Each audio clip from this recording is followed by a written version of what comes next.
qui a transformé les êtres humains en des bêtes féroces qui sont, franchement, moi je suis dans un pays où je vois les effets de l'islam chaque jour avec Boko Haram. Et quelqu'un vient avec une telle idéologie, on veut le délivrer, il pense qu'on est là pour s'amuser. Ce n'est pas une question d'amusement, c'est une question de destinée éternelle. Et on ne doit pas être là en train de vous caresser parce que vous allez nous insulter. Et puis après quoi? Ça va faire quoi? Ça va faire quoi? Est-ce que ce Ben Ahmed, tu peux comparer ton papa avec moi? Ce n'est pas possible. Ton père ne peut pas être comparable à moi. Que je te le dise une bonne fois pour toutes, et même pas toi. J'emploie les gens comme toi. Donc, c'est ça que je voulais dire. Donc, il n'y a pas de spiritualité, c'est littéral. Et j'ai posé une question. Maintenant, dans la maison du musulman, quand on lui demande de garder 4 lits, bon, et les lits des enfants, c'est où? Vous ne voyez pas que celui qui a écrit ça, il est tonton? Quelqu'un qui ne comprend rien à la spiritualité, ni même à la vie de famille. Donc, je m'arrête là, merci. Merci, Papa Simon. Ben Ahmed, tu as demandé la parole ou bien tu descends?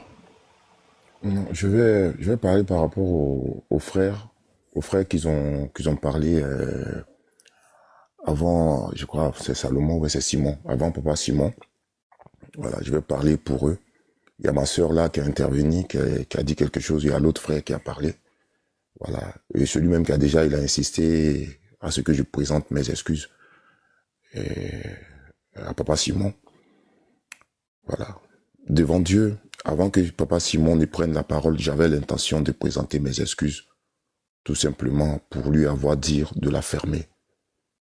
Voilà, j'avais l'intention de le faire, suite à la parole de la sœur et du frère, et puis pour le respect de l'ordre du panel qui est l'ancêtre, le fils du Très-Haut. Voilà, quelqu'un que j'aime bien, qui m'aime bien, bon, on se taquine. Voilà, de passage, il y a quelqu'un qui a mis dans les commentaires que j'ai dit qu'il n'est pas mon frère. Bon, il était en train de me taquiner quand il me disait, toi tu es mon frère, non, faut laisser, on va faire. Je lui ai dit non, je suis pas ton frère, et puis on a continué. Bref, c'est pour faire comprendre à ceux qui ne comprennent pas la partie. Maintenant, tout à l'heure, vous avez tous écouté. Mais après la prise de parole de Papa Simon, sincèrement, je n'ai plus le courage de m'excuser. Mais je pense que les gens seront plus honnêtes pour comprendre pourquoi je ne vais pas présenter mes excuses à Papa Simon. Voilà. Parce que vous avez tous remarqué qu'il a parlé de mon père. C'est trop personnel, c'est pas joli. C'est pas joli. Mais moi, je ne vais pas faire autant avec lui. Ah, je ne vais même pas me comparer. Aussi. Je suis le père de quelqu'un. J'ai 50 ans, mon cher ami. Tu comprends? Si tu me manques de respect, je vais te traiter de la même manière. Ça, c'est clair, il faut le savoir. Donc, je m'en fiche de tes excuses. Je n'en veux pas, mon cher ami. Fais-en ce que tu veux. Tu comprends? Je suis le père des gens. Donc, si tu me manques de respect, je te demande, ton père à toi, est-ce qu'il a mon niveau? C'est pas une insulte. C'est mon égal, ton père, non? Alors, c'est pas une insulte. Tu veux que je présente le respect à ton père? Il est mon père, lui.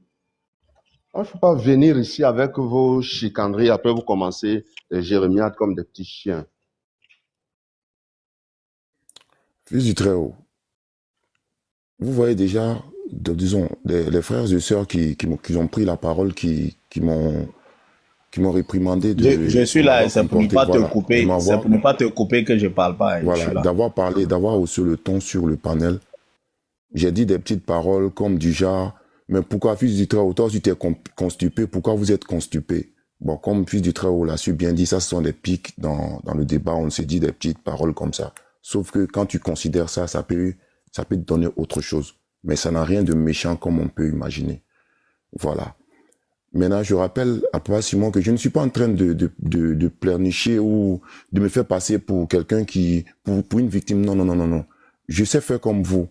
D'abord, je vais vous voyez parce que ça devient très sérieux. Voilà. Je sais faire comme vous. Peut-être même que je sais bien faire plus que ça. Frère, vous nous perdez le temps. On n'a pas besoin de vos jérémiades. Ne venez pas pleurer ici. Quand vous commencez, il faut avoir le cardio pour supporter. Moi, je vous connais. Si tu présentes même les excuses, elles ne sont pas sincères. Moi, je ne fais jamais confiance à un musulman. Jamais. Je le lève chaque fois. Je peux intervenir sans couper personne. Ben, ce que je vais dire, c'est exactement le panel que j'ai fait avant-hier. Ça veut dire que la colère appelle la colère, la frustration appelle toujours plus de frustration. Fils du Très-Haut, non. on va s'arrêter là. Non, c'est bon. Je comprends déjà. Non, moi, je Ben, non, si moi, je suis en non, train vous allez de parler, continuer sans moi. C'est bon. Tu es en train de parler, il faut que tu m'écoutes. Fils du Très-Haut, j'ai compris. Mais Tu tu as peux commencé pas déjà par descendre comme ça. justifier.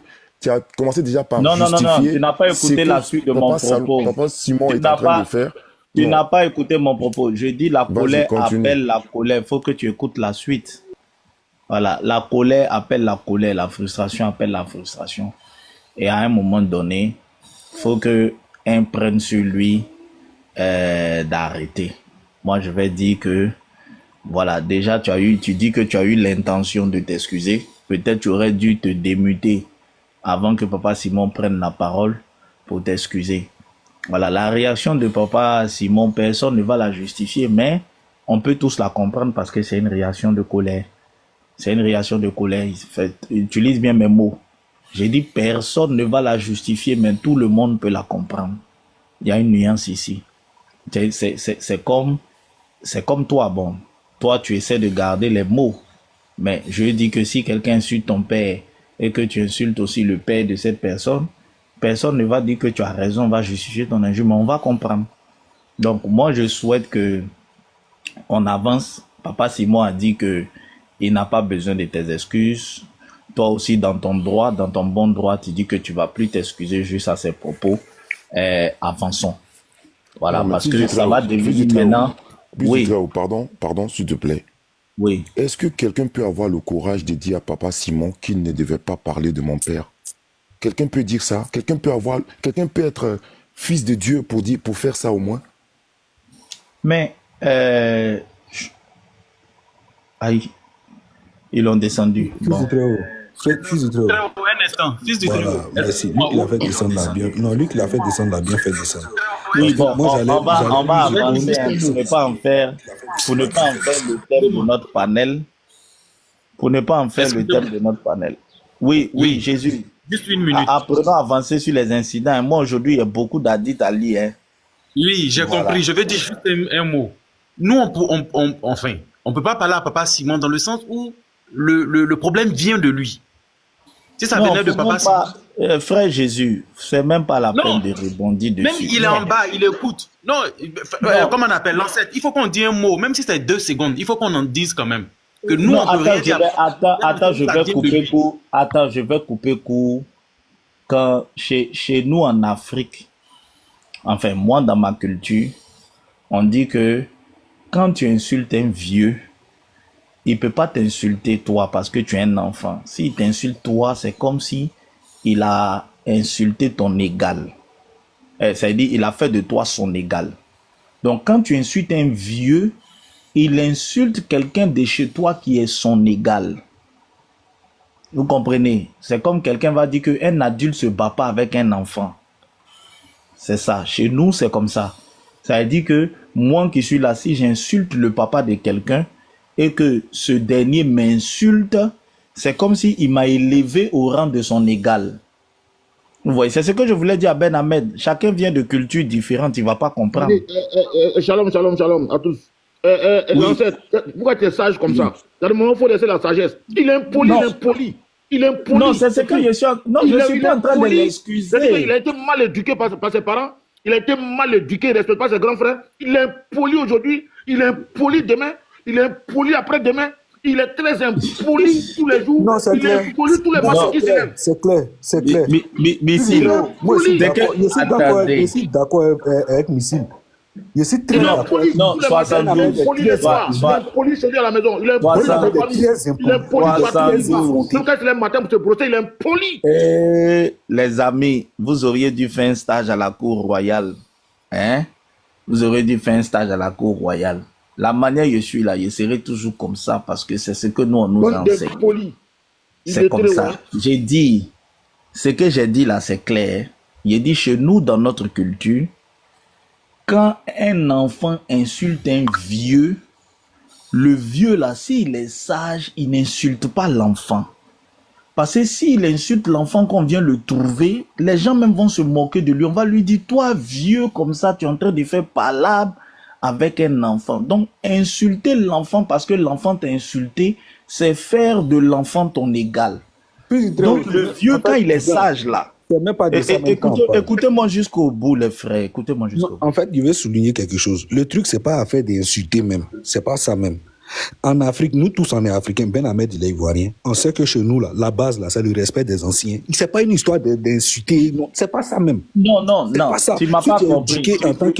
En tant qu'un Africain, là, mettons la religion de côté. Si tu es éduqué en tant qu'un petit Africain, tu es éduqué là. Tu sais que là, le respect des anciens prime d'abord. Frère, on n'a pas besoin de te dire ça. Non, ça n'a rien à voir avec insulter. Non, 72, ça, on a fini de traiter. La question que Ben Ahmed a soulevée, suivez mon propos, c'est ça que je suis en train de traiter. Ben Ahmed a dit, pourquoi quand lui, il a insulté Papa Simon a parlé de son père. C'est ça que moi, je suis en train de traiter et je suis en train d'expliquer ça, écoutez pour comprendre. Voilà. Et j'ai dit, Papa Simon est un sage.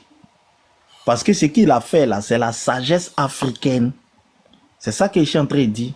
La sagesse africaine veut que un enfant t'insulte. Tu ne vas jamais voir un vieux dans la rue en train de s'insulter avec un enfant. Quand il fait ça, ceux qui sont sages vont s'en prendre aux vieux. Ils vont dire aux vieux que mais toi, tu es assis en train de faire injure avec un enfant comme ça. Donc le vieux qui est sage, lui, il foudroie quelqu'un de chez le petit qui a sa même catégorie. C'est ça que je suis en train d'expliquer. Vous comprenez? Donc, Ben Ahmed, il n'y a pas à dire à Papa Simon, ah, Papa Simon, pourquoi tu t'en es pris à son père? Non, il n'y a pas à dire ça. Il s'en est pris à ton père parce que quand il se regarde là, et puis il te regarde là, il ne peut pas faire injure à toi.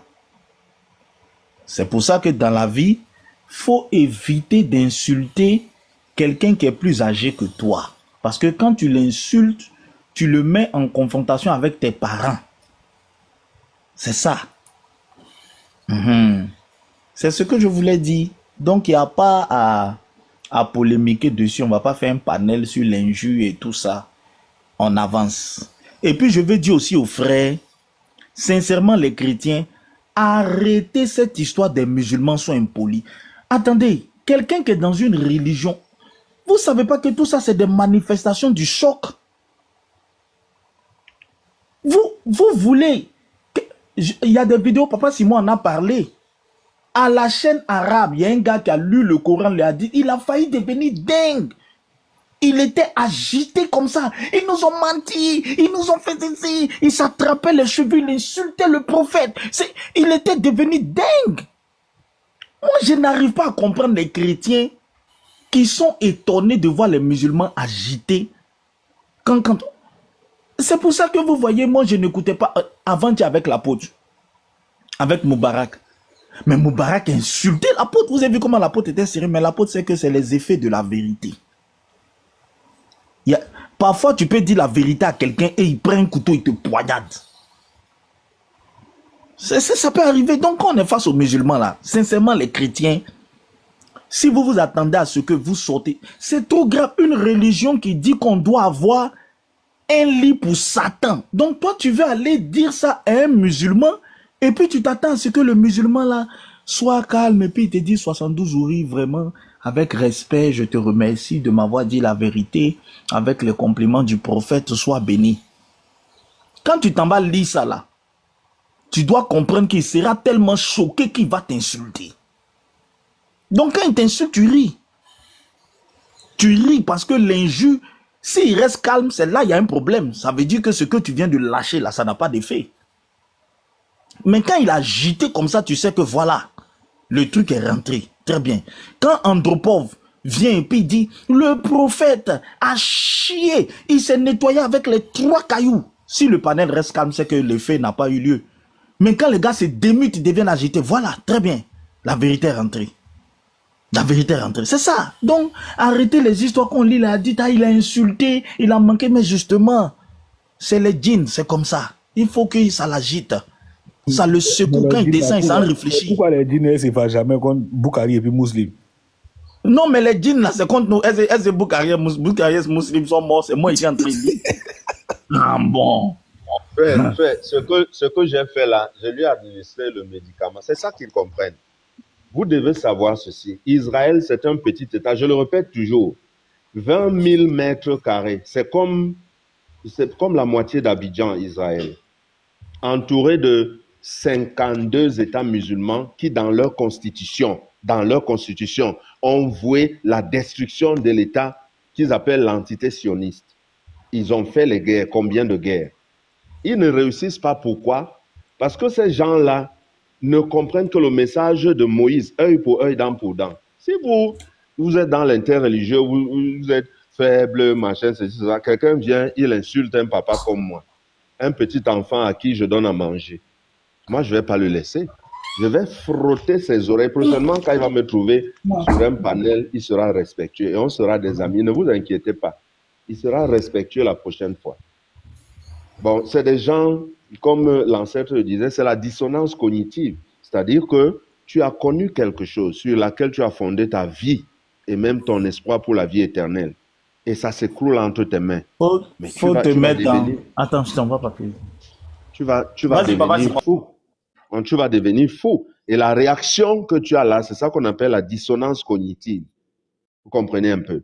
Et le hadith qui est sorti là démontre que celui qui a écrit et les hadiths et la parole des musulmans, mais n'avait pas toute sa tête. Il n'avait pas toute sa tête. Comment un croyant peut accepter le concept d'héberger Satan chez lui à demeure? C'est un croyant encore ça. Je crois que nous devons faire même un thème sur la troisième divinité de l'islam, Satan himself. C'est encore il est omniprésent, il est à la Mecque, il est partout, il vit dans leur nez, il mange leur nourriture, les djinns partagent les femmes avec eux, ainsi de suite, ainsi de suite. Ça, c'est une religion, ça. En plus, l'islam a envoyé un nouveau thème. Le thème maintenant, c'est sur Satan, frère. Voilà. C'est pour ça qu'on est sur Satan. C'est pour ça que matin, là, je suis Satan. Voilà, il faut placer ça devant leurs yeux. Et s'il agit comme celui-là a agi tout à l'heure, lui frotter ses oreilles correctement. Et là, il va comprendre. Il va comprendre le langage. Donc, c'est ça. Le verset le plus... S'il vous plaît, je veux dire attendez. Ok. Oui, maman. Voilà, tu peux me faire descendre pour faire monter Andropov. Ok. Ouais, Andropov, le père des hadiths. Matin, là, c'est lecture des hadiths, ça là, c'est... Ouais. Quand Ben Islam lui-même, il ouvre sa bouche et puis il dit, il va faire débat. Il ne sait pas ce qui lui est passé par la tête, frère. Depuis ce dia, en fait, j'ai réfléchi sur ce réfléchis, tu ne comprends pas. Il ne comprend pas. Attends, quand il dit, il va faire débat, si dans la Bible, Satan est un ange dessus, quand tu donnes un thème, c'est que tu es en position de défendre. Et puis l'autre, attends, il ne comprend pas. Lui, il va défendre quelle position, en fait? Est-ce que Satan est un ange dessus? Ouais, Ben Islam, fin du débat, Satan est un ange dessus, c'est fini. Maintenant, lui, il va dire quoi? Satan, c'est pas un ange dessus. Ouais. En fait, c'est la patte là qui me fait rire. Parce que tu as défendu quoi, frère? J'ai vu une vidéo où il a fui le Lévite et Andropov, je crois. Oui, hier, il les a fui. Dans son là, il a fui hier. C'est fini, c'est fini. Ils vont fuir partout. Voilà, donc je continue. Ben Ahmed, arrête de... Ben Ahmed, si tu veux qu'on respecte ton père, il faut respecter le père des autres. Ça là, c'est la vérité. Il te dit, elle est dure, mais c'est la vérité, hein, mon frère. Voilà. Donc, bon. Est-ce que je veux me prononcer par rapport à ce que tu vas dire là, le hadith? Oui, avant l'hadith du Satan, je te donne juste un hadith pour la route. Hein. Voilà, les compagnons du messager d'Allah ont rapporté. Le messager d'Allah, que la paix soit sur lui, a dit, écoutez, écoutez. Vous vous attendez à recevoir quelque chose de bon, non? Écoutez, écoutez. Porter de vieux vêtements fait partie de la foi. Porter de vieux vêtements fait partie de la foi. Donc, ne jetez plus vos vieux habits, s'il vous plaît. Voilà, parole du prophète, c'est interdit. C'est interdit de jeter ces vieux vêtements. Mais voilà, vous devez porter vos vieux vêtements, ça fait partie de la foi. Voilà. Plus chez toi. Jésus-Christ, vas-y. Voilà, tu as mis tes vieux vêtements ce matin? Est-ce que ce matin, tu as mis tes vieux vêtements? Pardon, mon frère, il faut me laisser tranquille les vieux vêtements. Il faut garder les vêtements, hein, ça fait partie de la foi. Les paroles des marabouts, là, tu t'en vas chez eux, tout est vieux chez eux, puis ils espèrent. C'est que moi, va aller à la fin, frère. Pas lui, son camis, ça c'est Tommy figure. Tout ce qui est chez les marabouts, là, c'est vieillissant. Mais c'est eux, les musulmans vont voir pour avoir, comme on appelle, protection et l'argent, tout ça. Moi, je ne suis pas dans ça. Mais il faut lire le hadith d'abord, parce que moi, je voulais me prononcer sur la sourate 11 à partir du verset 1. Il dit que ce qui est prononcé dans le Coran ou dans les hadiths, là, ce que tu entends là, c'est ce qui est. Comme Papa Simon a dit que ce n'est pas spirituel. Par rapport à... Monsieur, tout le monde. Ah, il y a Anthropov qui veut monter. Il faut faire monter Anthropov. Oui, mais il y a de la place. Hein. Ben, je me mute pour le temps. Les modos, je parle à des modos. Faites monter Anthropov. C'est bon, frère, tu peux continuer. Voilà, donc je disais, il y a la sourate 11, verset... je vais prendre en même temps, pendant que je suis en train de parler, je vais prendre la sourate un instant. La sourate dit que les versets coraniques sont parfaits, je crois, c'est ça, hein, en style et en sens, voilà. En style et en sens. Donc, quand un hadith dit que le diable dort dans leur nez, c'est vrai, le diable dort vraiment dans leur nez, puisqu'ils prennent ablution là, c'est pour expulser le diable, non? Donc, il ne veut pas venir nous dire que le lit que le hadith a demandé de mettre là, je ne sais pas, c'est Saïd Boukhari ou c'est Muslim là. C'est vraiment un lit qu'il faut déposer, c'est quelque chose de physique qu'il faut déposer pour le diable. Donc, il ne va pas venir nous dire que c'est pas la façon dont on l'entend là, c'est pas comme ça, c'est pas possible. Puisque la sourate 11, verset 1 nous dit, les versets bibliques sont parfaits en style et en sens. Donc, moi, je ne vois pas, qu'est-ce qu'il veut nous dire encore de plus? C'est ce que je voulais dire, quoi. Si vous connaissez les Moutazilites, c'est une branche de l'islam sunnite que tous les califes ont combattu jusqu'à les exterminer. Eux, ils voulaient faire intervenir une réinterprétation du Coran de façon spirituelle. Donc, ce courant a été exterminé avec l'épée, c'est-à-dire on les arrêtait. Ils sont en Syrie, là, non? Voilà les Moutazilites. Donc, l'islam sunnite n'accepte pas une interprétation spirituelle des textes bibliques. L'explication du Coran, c'est ceux qui écrivent l'explication. L'explication des hadiths, il y a ceux qui interprètent les hadiths.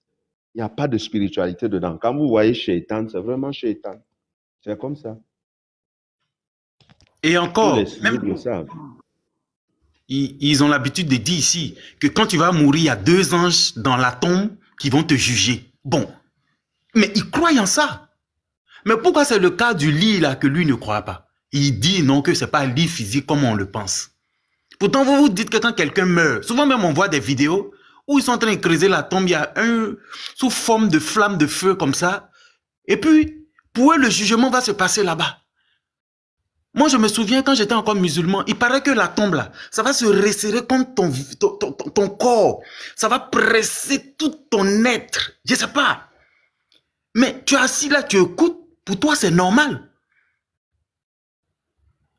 Et là encore, leur prophète est allé voler ça chez les Juifs. Il ne parlait jamais du châtiment de la tombe. Jusqu'à ce qu'il entende une conversation chez les Juifs qui parlait du châtiment de la tombe. Il est venu mettre dans l'islam. Il a reçu la révélation. Et il a commencé à parler du châtiment de la tombe. Le pauvre. On leur dit ça, il commence à faire la guerre. Il commence à faire... Ok. Shalom, Papa Simon. Shalom à toi. Oui, Anthropov. Shalom à tout le monde. Je te cherchais même. Tu sais, les Daos là. C'est une tribu qui a disparu. Hein. C'est les Banu Daos. Oui, les Banu Daos. Ils avaient un de leurs chefs même qui s'est converti à l'islam dès les débuts de l'islam. Donc la tribu a déjà disparu. Maintenant, leur doul Kalasa là, j'ai fait des recherches dessus. C'était une idole. Et cette idole-là avait sa Kaaba. C'est ça. Voilà. Et cette Kaaba-là a été détruite par des soldats du prophète au nombre de 150. Merci donc beaucoup. La Kaaba n'était pas la seule Kaaba. Donc le prophète a détruit leur Kaaba. Voilà, ce sont les Banu Daos. Ils ont disparu, mais la fin du monde n'est pas encore venue. Voilà. sans que les fesses de leurs femmes soient remuées. Tu penses que c'est Adi Samo qui a donné ça cadeau? Il n'y a pas d'échappatoire, au fait. Voilà. Donc, faites monter les Lévites. Les Lévites vont monter. Bon, on va faire un jeu. Chacun va donner un thème de débat sur Satan. Thème. Il commence. Est-ce que Satan boit bien? Est-ce que Satan fait quoi? Est-ce que Satan boit bien? Chacun va donner son thème sur Satan. Moi aussi j'ai un thème. Moi aussi j'ai un thème. Hommage à Moi j'ai un thème. Le musulman vit-il avec Satan ou pas? Voilà, tous les thèmes c'est sur Satan. Comme Benislam a parlé de ça, donc on va faire. Moi, il commence. Thème. Est-ce que Satan boit-il la bière? On continue un peu encore. Moi, je prends. En fait, les thèmes, pour moi, c'est très simple. Est-ce que les musulmans s'occupent bien du Satan? On continue un peu encore. Thème sur Satan. Hommage à Benislam. Les frères en bas. Non, au fait, le thème doit commencer toujours par Satan. Thème. Est-ce que Satan boit-il la bière? Ok, on continue un peu encore. Suivant. Satan est-il autorisé dans la vie du musulman? Merci beaucoup. On continue un peu encore. Suivant. Où Satan dort? Où Satan dort? On continue un peu encore, les frères. Faut-il prendre Satan pour allier? Moi, je voulais savoir. Puisque hier, nous savons que les musulmans, ils n'adorent pas Satan. Ok, les chrétiens aussi n'adorent pas Satan. Mais eux, ils adorent un Dieu qui s'appelle Allah. Mais pourquoi ne pas promouvoir Allah et il veut faire le débat sur Satan? Je ne comprends pas. C'est la question même qu'on s'est posée hier. Je n'ai pas encore donné mon thème. Hein? Vas-y, oui, papa Simon. Mon thème, c'est une question. Pourquoi Satan trône-t-il au milieu du lieu saint de l'islam? Que fait Satan au milieu de la Kaaba? Les Lévites, donne ton thème. Et au hommage à Benislam. Qui pisse dans l'oreille des musulmans. Qui pisse dans l'oreille. Oh, vraiment, les frères, hier c'était vraiment magnifique. Les gars sont en train de chercher des échappatoires. Mais nous disons que c'est la plaisanterie notoire. Voilà. Parce que ils nous ont dit qu'ils n'étaient pas prêts, nanani, nanana. Mais pourquoi ils voulaient faire le thème sur Satan? Si on ne les a pas vraiment appelés, c'est des menteurs. Depuis qu'on fait un débat, depuis qu'on va dans un forum et on appelle avant d'aller dans le forum. Quand Ismaël Akal est dans le forum de Gédéon, là, tu vois, il a appelé qui?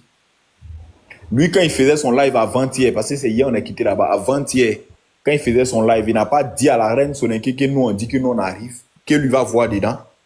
Des plaisantins notoires aujourd'hui vont venir pleurer ici. Je vous mets au défi, vous tous. Allez-y voir sur la page du Mou. Je vous mets au défi, vous tous. Jésus, personne ne peut prouver que Jésus est Dieu. Le Lévite est monté. Le Lévite et moi, nous sommes montés. Vous dites que Jésus n'est pas Dieu, qu'un Dieu qui a les traits d'un homme, on doit le gifler. Ok. Donc nous on est venu entre Jésus et Allah, qui est le véritable Elohim, qui est le véritable Dieu. Venez au débat. Thème. Est-ce que Satan s'est brossé les matins? Ici là pour ça. Bande de délinquants. Vous voulez nous voir, non? Vous êtes où? Quand vous faites des conneries sur TikTok là, on veut vous voir face à face. On est là maintenant. On est là maintenant. Donc je retourne où je suis quitté. Il ne faudrait pas que quelqu'un vienne m'emmerder encore, me dire je vais te voir face à face. C'est fini. Voilà. Barakallahu fikoum. Merci beaucoup. Lévite, c'est parti, hein? Ouais, c'est propre, mon frère, c'est propre. Voilà. Ceux qui veulent essayer de nous faire croire que, voilà, ce sont des personnes désordonnées et tout, vous êtes simplement des fuyards. C'est ici, la toile, c'est devant tout le monde. On est venu sans bruit, tranquillement. Quand on est venu, on était assis. On a cherché même à voir la personne qui recense pour pouvoir entrer en scène. Habituellement, quand ils commencent, ils finissent généralement vers 20h. Mais bizarrement, hier, quand ils nous ont vus, ils ont commencé, ils ont fini vers 21h, presque 22h. On ne sait pas pourquoi. Bon, bref. On va dire qu'ils étaient un peu trop inspirés. Maintenant, ils disent face aux questions-réponses. Nous, on avait déjà donné nos noms. On est entré en scène, il n'y avait pas de grabuge, il n'y avait pas de bruit. Il est simplement pour le micro, j'ai salué les frères chrétiens, ils ont réagi à la salutation. En même temps, ils se sont plaints. Ils sont venus, ils disent non, c'est pas avec les gens du dehors que vous parlez, c'est avec... J'ai dit, mais je saluais simplement. Est-ce qu'il y a un mot à saluer? Je salue mes frères, c'est tout. Maintenant, je veux entrer dans le débat. Je pose une question parce que quand j'étais à côté, j'ai entendu, il a dit un Dieu qui a des éléments humains, il faut le gifler. C'est-à-dire un Dieu qui a bras, qui a pieds, qui mange, qui dort, etc. Il faut le gifler. Il faisait allusion au Dieu chrétien. C'est tout. Il faisait allusion au Dieu chrétien. Donc, moi, je suis entré en scène justement pour répondre à cette problématique qu'il avait soulevée. Lui-même avait soulevé. Donc, c'est tout à fait logique que je dise que je viens en débat. Voilà, je viens en débat. Je suis venu en débat. Moi et mon frère, on est là pour un débat à propos de ce que tu as dit. Je vais te prouver aussi que ce que tu as dit là, ton Dieu même a ça, les éléments humains là, ton Dieu a ça.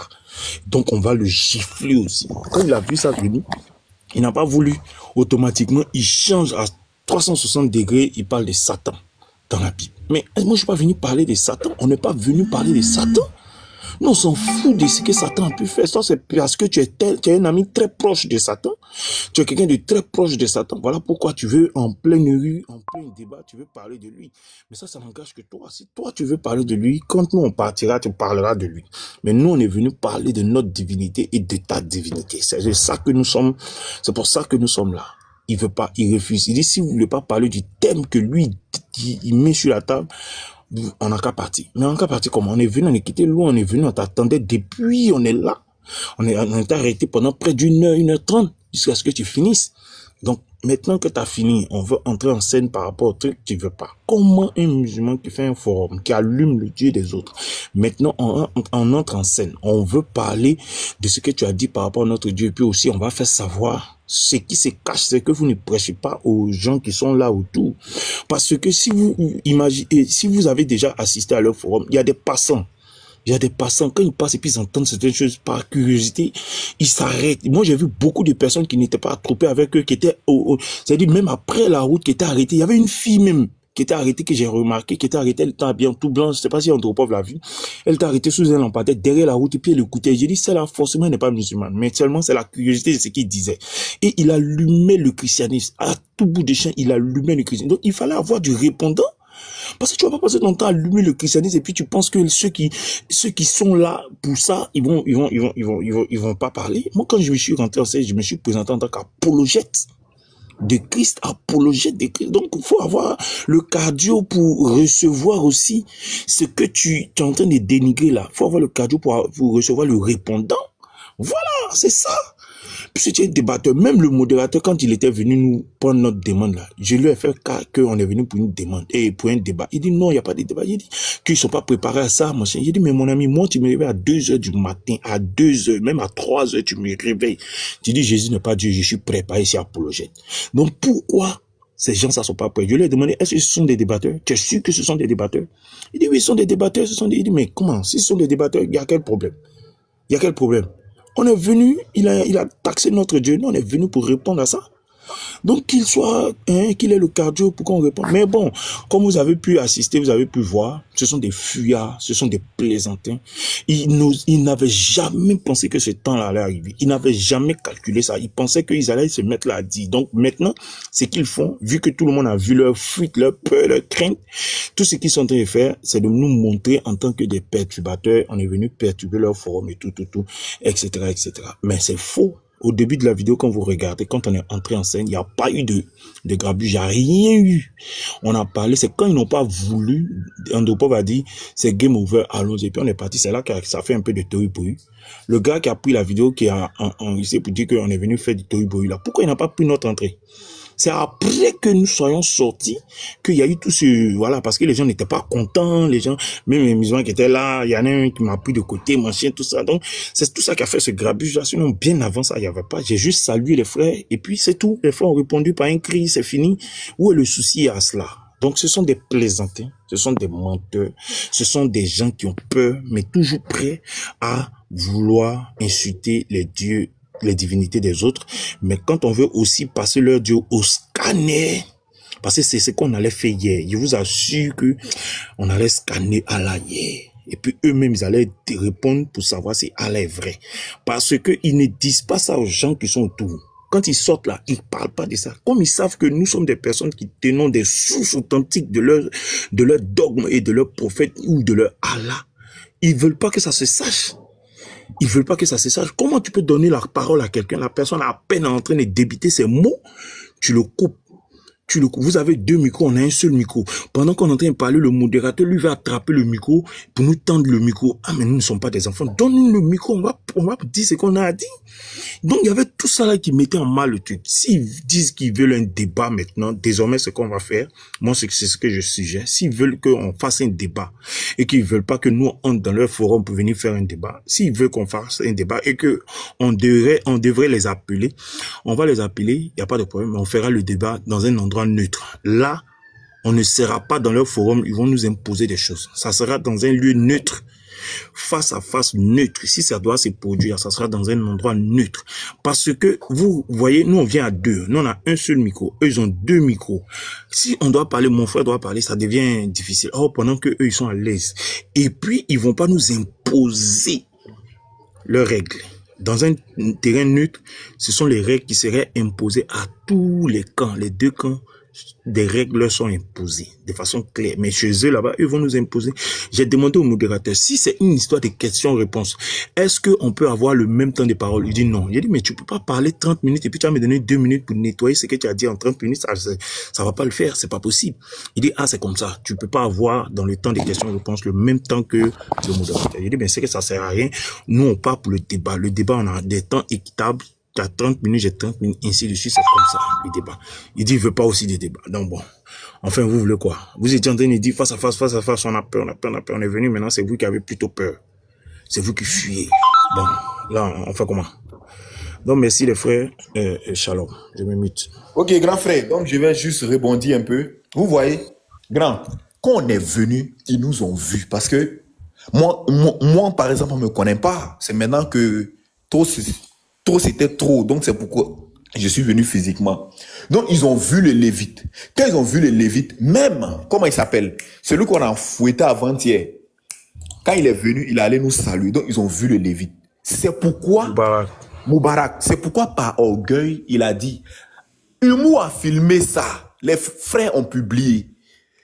C'est de la mauvaise foi, frère. Ils ont honte de leurs responsables actuellement. Andropov. Oui. Andropov, motion. Oui. Vas-y. Souna Abu Daoud, 4168. Le messager d'Allah a maudit la femme qui ajoute de faux cheveux. La femme qui demande de faux cheveux. La femme qui se fait tatouer. Et la femme qui demande le tatouage. Donc, toutes les musulmanes qui ont mis mèche, qui ont mis extension, qui ont mis tissage, tout ça là, tu es musulman, tu mets tissage, tu es une femme musulmane, tu mets tissage, tu es comment? Tu es maudit. Tu es maudit par le messager d'Allah. Tu es une femme musulmane. 4168, non? 4168. Voilà, il y a ça aussi. Tu es une femme musulmane, tu mets la mèche, tu mets les mèches, tout ça. Ça, c'est mon hadith. Ça, c'est mon hadith. Et puis, même si tu fais de l'espace entre tes dents, tu fais de l'espace entre tes dents. Tu t'en vas faire fausse brèche entre tes dents. Tu es une femme musulmane maudite par le prophète. Mais si tu es même si, et même si tu as une maladie de cheveux, tes cheveux poussent, tes cheveux s'arrachent, et que tu veux mettre une perruque pour cacher ça, tu es maudite. Mais ça, c'est rien. Ça, c'est rien. Est-ce que vous savez que si une femme met le parfum et qu'il y a les garçons qui ont senti l'odeur de son parfum, elle a commis adultère? Quoi? Ouais. Attends, tu veux me contester quoi? Attends. Je te conteste, ton hadith n'est pas authentique, je te conteste. Et puis aussi, avant qu'il cherche, pendant qu'il cherche, et puis pendant qu'il cherche, si tu es un enfant, c'est-à-dire tu es un garçon musulman, et que tu coiffes une partie, c'est-à-dire les coiffures, les punches, etc. là. Si tu fais ça, tu es maudit. Tu es maudit. En islam, on ne coiffe pas une partie de sa tête pour laisser une partie. Tu fais ça, tu es maudit. Le Lévi, tu parlais, mais je suis tombé sur ton hadith. Allah a maudit la femme qui tatoue, celles qui se font tatouer, celles qui ajoutent de faux cheveux, celles qui arrachent les poils du visage, les femmes qui espacent leurs dents pour la beauté, changeant ce que Allah a créé.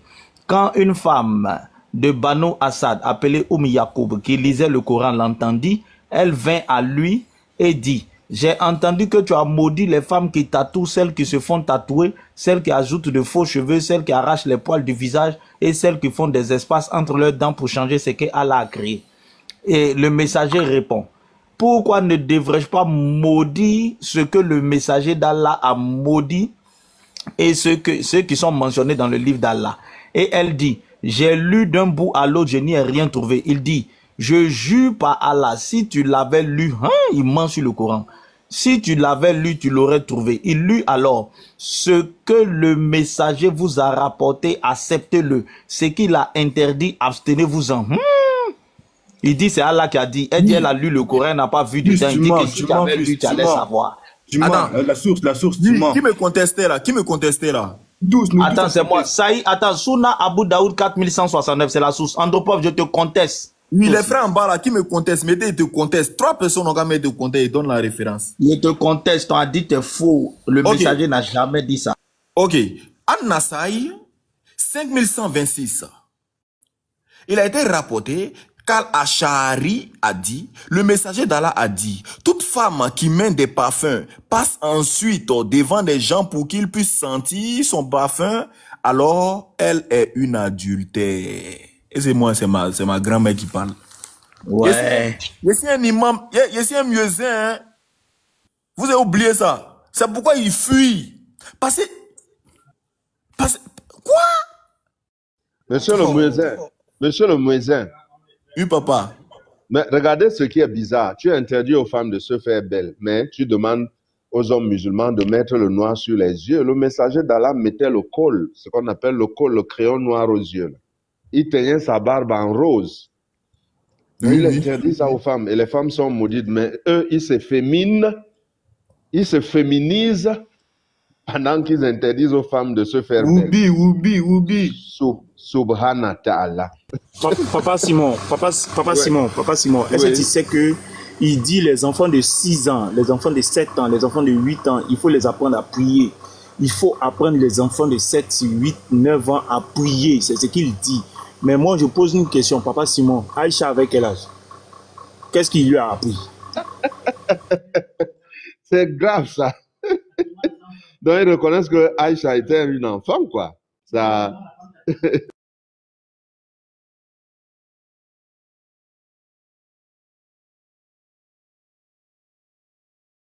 Vraiment, l'islam. Du coup, là, attends, parce que là maintenant, vous soulevez un autre débat, en fait. Parce que là, toutes les femmes musulmanes là qui font des maquillages, vous êtes maudits.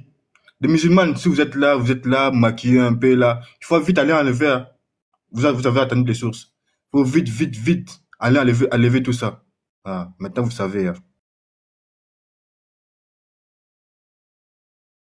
Il féminise les hommes pendant qu'il veut masculiniser les femmes. Une femme qui a une pilosité un peu importante sur les joues et tout, tu lui dis de ne pas arracher, de ne pas enlever ça. Mais tu demandes aux hommes de pisser accroupis comme les femmes. Mais vraiment ce type, hein? Les musulmans pissent accroupis comme les femmes, ils ne pissent pas comme les hommes. Ils mettent le crayon noir aux yeux pour être beau. Il paraît que le messager d'Allah a dit que si tu mets le col aux yeux, ça améliore ta vue. Mais maintenant, là, quand tu mets la barbe rose, en rasant la moustache, donc tu dois raser la moustache, tu gardes la barbe rose. Ça fait quoi? Donc, tu féminises les hommes, tu masculinises les femmes. Hein? Le pantalon ne doit pas dépasser la malléole, là. Ça doit toujours être court. Sinon, tu vas aller en enfer. Le prophète, c'était vraiment, c'était, voilà. Allez-y les frères, je suis en train de chercher un hadith là, je vais vous lire ça, vous allez tellement rire.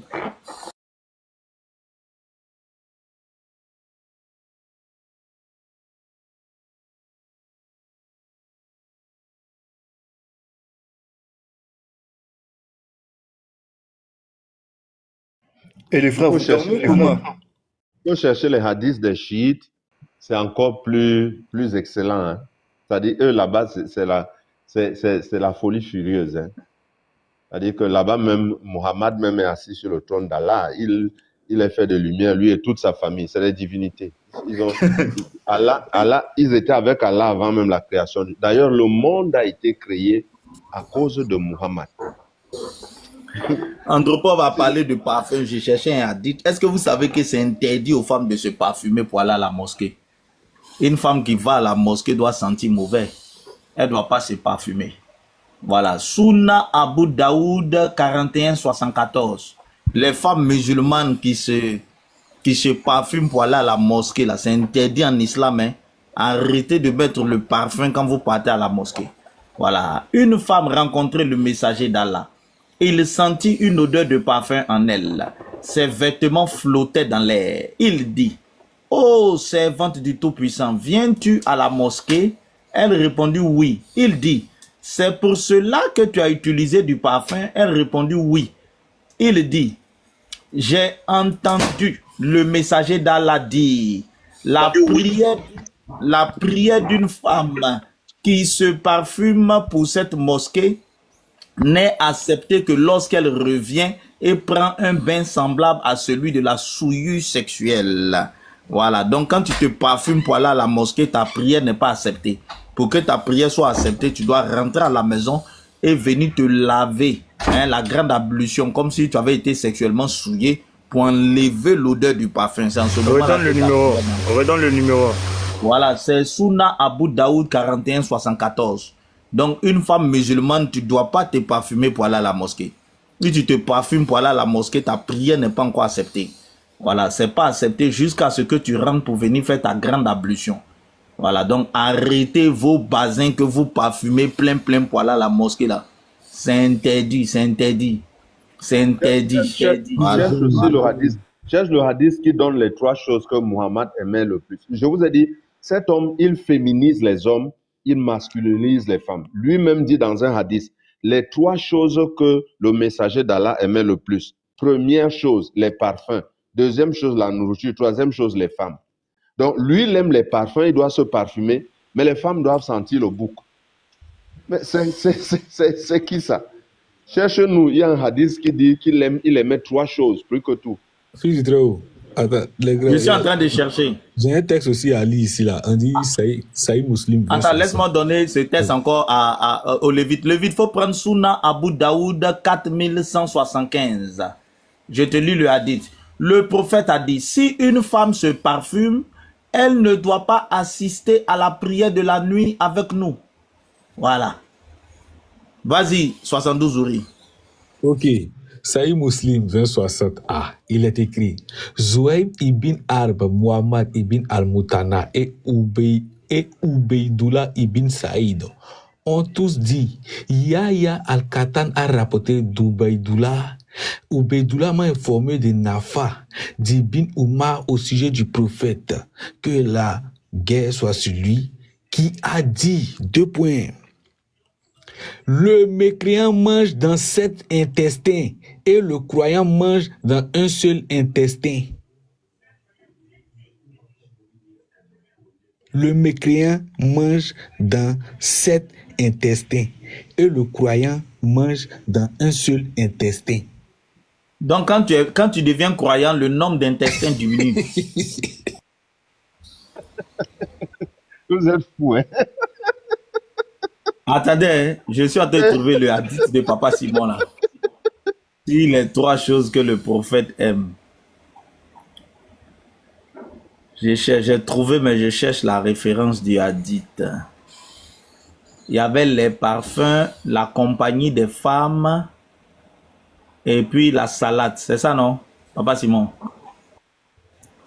Quelque chose comme ça. Même comme il aimait aussi l'épaule du mouton. Mais s'ils disent que les femmes de ne pas mettre du parfum, et les parfums islamiques qui vont devant les mosquées là. C'est les hommes, eux ils doivent. C'est pour ça qu'il dit qu'il féminise les hommes. Il rend les hommes woubi. Et les femmes doivent devenir des hommes. Les femmes ne doivent pas se parfumer. Chez eux, c'est les hommes qui doivent se parfumer. Attends. Selon ce que vous venez de lire là, ça veut dire que lui, il aime les parfums, mais il n'aime pas les parfums. Je comprends pas. Non, les parfums, il aime pour les hommes. Les hommes doivent se parfumer, mais les femmes ne doivent pas se parfumer. Parce que j'ai un hadith devant moi ici. Abu Daoud 40. Non, ça va mélanger. Ça va mélanger. Attends, Oui, attends. Vous avez vu le hadith que le Machia a lu là? Ouais. Il dit c'est pourquoi. C'est pourquoi, hein? C'est pourquoi. Moi, quand moi, il vais partir là, faut pas que quelqu'un va jouer moi-même. Normalement, ce hadith montre que Muhammad même là, il connaît rien. Allah même, c'est un délinquant même. Il dit que le mécréant mange dans 7 intestins, alors que le musulman mange dans combien d'intestins?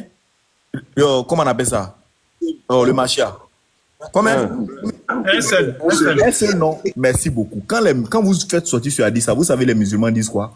Ils disent non, c'est des façons spirituelles, c'est des façons spirituelles. Je vais vous donner le contexte historique, le contexte des révélations de ça. Écoutez bien, hein.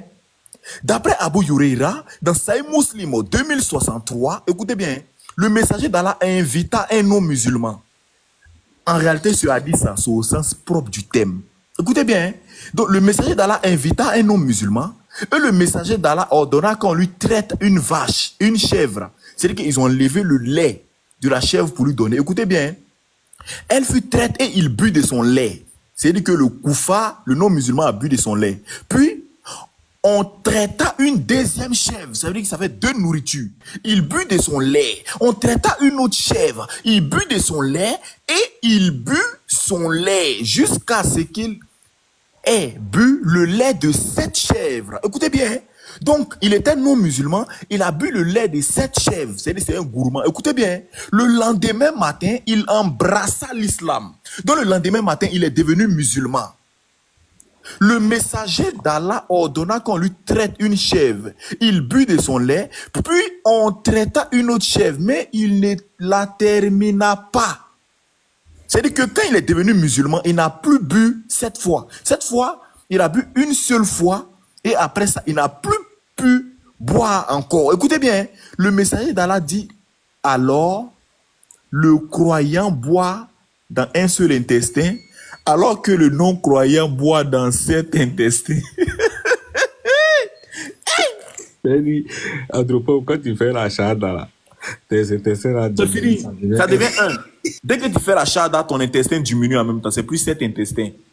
Alors que l'homme est composé de 2. Muhammad ne savait pas que délinquant. On allait avoir des chirurgiens dans les temps à venir. 7 intestins, ouais, il est fort. Il est fort. Dans les vides, vas-y, pour montrer un peu ce qui marchait entre les dix là. Les gens ont sous-estimé ça, mais c'est fort, hein. Ok, vas-y, frère. En fait, j'ai un hadith ici qui dit clairement, par exemple, attendez, je sors l'hadith.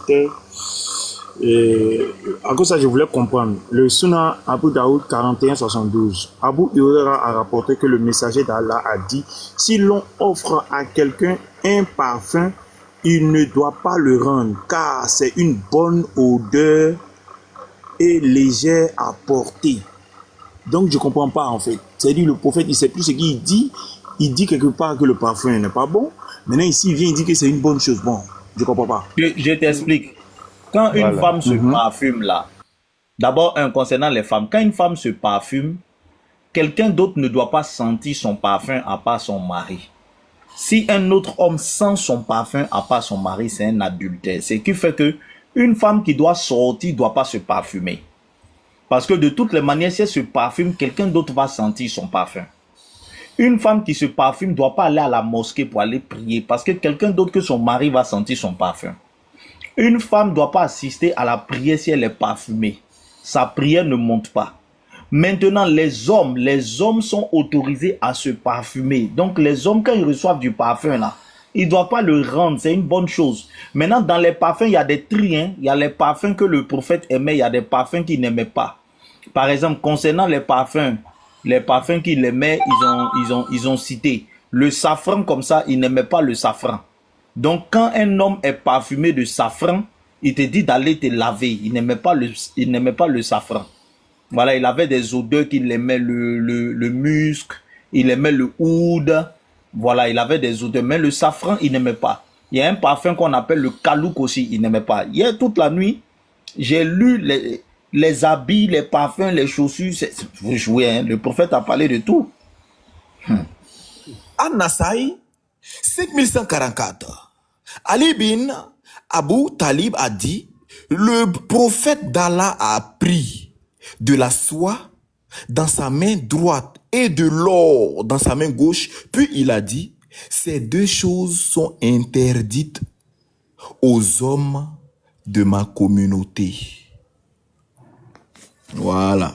Donc ceux qui ont les bagues en or, là, barakallahu fikum, vous êtes au courant. Ok. Ce qui est bizarre, n'est-ce pas? C'est que l'homme, il interdit aux femmes de changer ce que Allah a fait. Donc les femmes ne doivent pas faire le maquillage et tout et tout. Mais il permet aux hommes de mettre le crayon noir aux yeux. Lui-même mettait le crayon noir aux yeux. Moi, je veux comprendre ce woubiisme.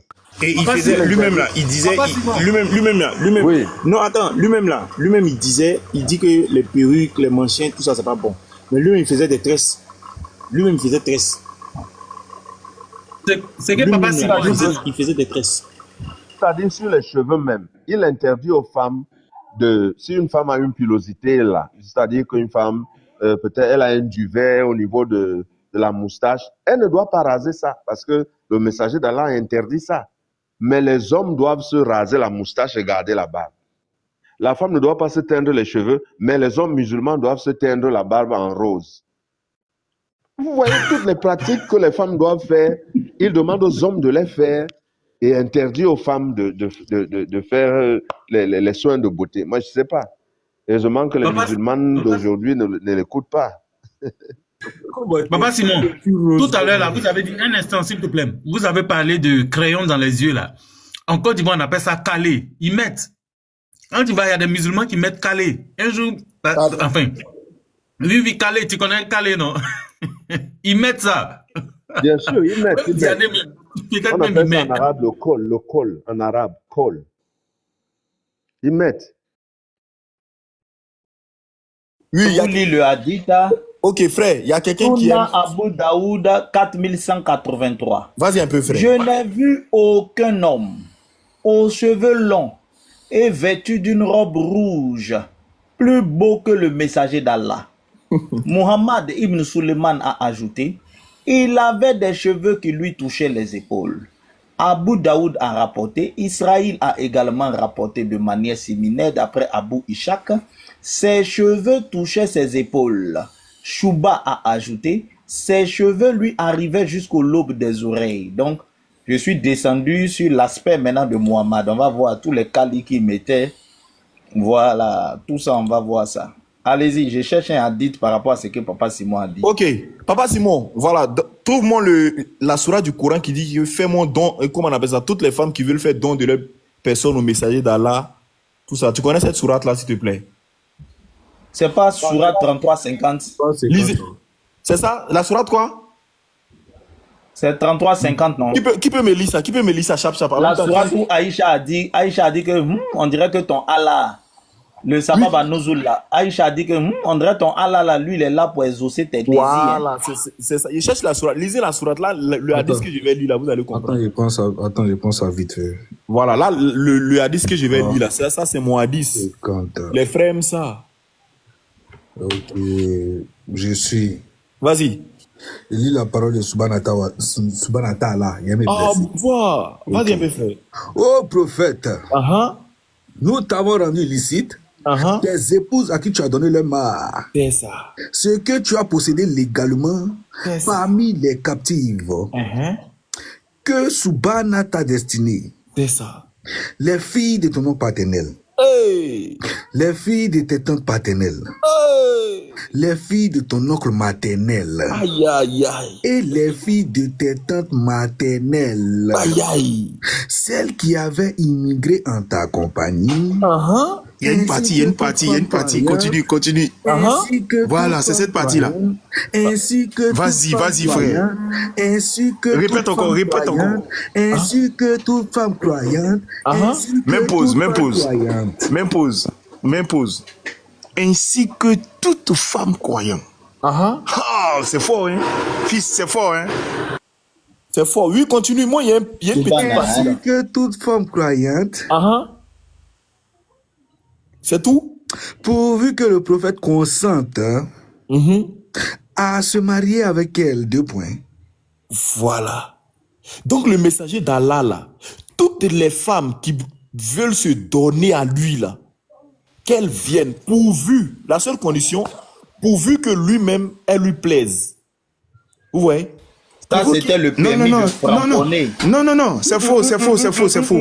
Non, c'est faux. Hein. Écoute. Prenez le terme en arabe. Il y a une partie, on dit pourvu qu'elle consente à se marier avec lui là. Prenez le terme en arabe, c'est pas marié. Hein. Non, c'est pas marié. Hein. C'est Mablo. Je sais que c'est Mougou. C'est Maploli. C'est pas ça le Maploli. Lévite, c'est pas ça le problème. Hein. Je sais que c'est Mougou. Mais il dit ceci, hein. Lui dit, pourvu que lui soit d'accord. C'est ça. Sinon, toute femme croyante qui veut le bomber lui là, il n'y a pas de problème. Vous comprenez un peu? Oui. Voilà. Ainsi que toute femme croyante, si elle fait don de sa personne au prophète. Merci. Donc, retenez bien le mot, doit faire don de sa personne au prophète. Donc, depuis le messager d'Allah a reçu cette révélation là, voilà comment il drague les filles maintenant. Je vais vous donner le hadith. Voilà comment, depuis il a reçu cette révélation, c'est comme ça il drague les filles. Voilà, c'est comme ça il drague les filles maintenant. Donc, on va lire. Saïd Boukari, 5255. D'après Abou, donc retenez bien le mot, hein, fait don de sa personne. Écoutez bien. Hein. D'après Abou Ousseïda, nous sommes sortis avec le prophète dans un jardin appelé H-Shoud, jusqu'à ce que nous atteignions 2 murs dans lesquels nous nous sommes assis. Le prophète a dit, asseyez-vous ici, et est entré dans le jardin, point. La Djaounia, entre parenthèses, une dame des Banu Jono, il est venu draguer la dame. Écoutez bien, avait été amenée et logée dans une maison, dans un jardin de date. Elle va le bras. Voilà. Chez Oumama bin Sharaïl. Et sa nourrice était avec elle. Lorsque le prophète est entré chez elle, il lui a dit, frère, lis la sourate, la partie là, qu'est-ce qu'il dit là-bas? Pourvu que, on dit, ainsi que toute femme croyante, si elle fait don de sa personne au prophète, pourvu que... Voilà, non, c'est la partie. Si elle doit faire don de sa personne. Écoutez bien, maintenant pour la draguer, il dit quoi? Il est entré chez elle et lui a dit, donne-toi toi-même un... Le médaille d'Allah, c'est un salaud. Non, il s'est pas dragué. Oui? Il s'est pas dragué. Sérieux, il s'est pas dragué. Voilà. Écoutez bien, je reprends la partie. Il dit quoi? Il a dit, asseyez-vous. La Djaounia, une dame de Banu Saïd, avait été amenée et logée dans une maison, dans un jardin de dattes, chez Oumama bin Moine bin Shalaril. Écoutez bien. Et sa nourrice était avec elle.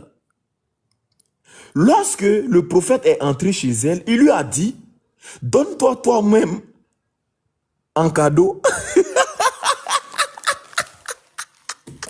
Il voulait framponner. Gratuitement. Et puis gratuitement, hein. Gratuitement. Il voulait framponner. Mais il a reçu la révélation. Les frères, il a reçu la révélation. Même chez les Djandjou, on paye. Même chez les Djandjou, on paye. Il était pas là. Il dit, c'est comment? Donc, il a parlé en Noussi, C'est comment? Faut me donner, donne-toi à moi un tapé ou bien, donne-toi à moi un mariage ou bien. Et puis, il met un cadeau dessus. Écoutez bien, hein. Et la femme, elle est dure, hein. Elle a dit, une princesse ne... Il dit, regardez comment la go répond maintenant, hein. Et elle a dit, une princesse peut-elle se donner en mariage à un homme ordinaire? Écoutez bien, hein. Le messager d'Allah a mis... Comment? Non, quoi? Aïe! La go est dure, hein. Elle dit, c'était une dame. Elle dit, une princesse peut-elle se donner en mariage à un homme ordinaire?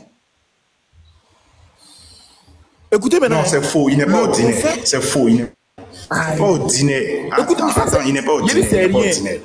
Il n'est pas ordinaire, c'est faux. Fils, moi ici comme ça. C'est le modèle. Fils, c'est le modèle. Il ne peut pas être ordinaire. Attends, ça c'est rien.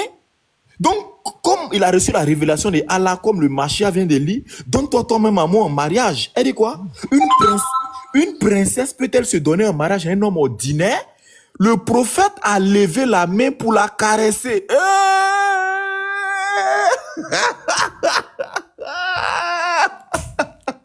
Le messager d'Allah avait caressé. Écoutez, j'ai dit, voilà, on dit de reprendre la lecture. Papa Simon même dit, ah, fin. Vraiment, Machia, tu es là, mon frère. Reprends quoi la partie, frère. Je suis présent, frère. Allez, reprends un peu la partie. Et ainsi que toute femme croyante, si elle fait don de sa personne au prophète. Merci beaucoup, papa. Voilà. Ok. Saïd Boukari, 5255.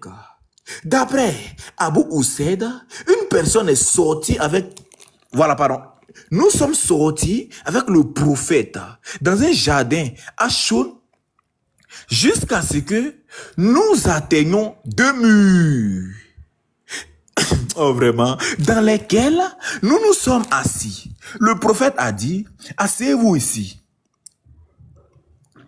Et est entré dans le jardin. La Djaounia, une dame des banous jaunes, avait été amenée et logée dans une maison, dans un jardin de dattier, chez Oumaima bin Anouman bin Sharahil. Sa nourrice était... Sa nourrice, écoutez bien, hein? Sa nourrice était avec elle. Lorsque le messager est entré chez elle, il lui a dit, donne-moi à toi, toi-même, en mariage, en cadeau. Elle n'a qu'à se donner en cadeau. Même au chouin, on paye. Point. Elle a dit, une princesse peut-elle se donner en mariage à un homme ordinaire? K.O. Écoutez bien, hein? Le prophète a levé, c'est-à-dire que nous, pour inviter les filles, on va d'abord pour draguer de nos jours. Moi, ma femme, par exemple, il est invité au restaurant. D'abord, elle pris son numéro, il est invité, on a causé. Mais tout le monde drague, tout le monde drague, voilà. Tout le monde drague, frère, tout le monde drague. Lui, il vient, qu'est-ce que c'est comment? Donne-toi à moi, cadeau. Tiens, les gars. Maintenant, on a dit non.